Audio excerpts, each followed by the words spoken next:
For this video, I will show you how to download custom fonts on Capcut PC.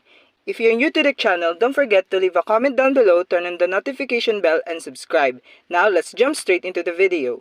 So what you're going to do is open your web browser and search for the font, then go to thefont.com. You will see here different categories that you can choose from. Pick the top one and scroll down to select what font you want to use. Download the font you selected and open your File Explorer to locate the font you just downloaded. Double tap the file and as you can see, these are the fonts preview that will appear on your screen.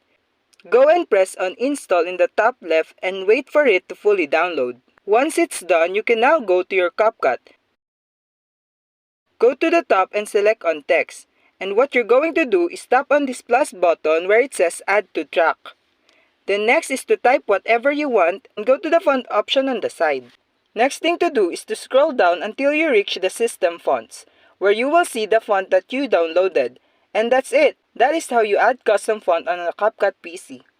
I hope that I was a big help to you. Don't forget to give this video a big thumbs up and thanks for watching.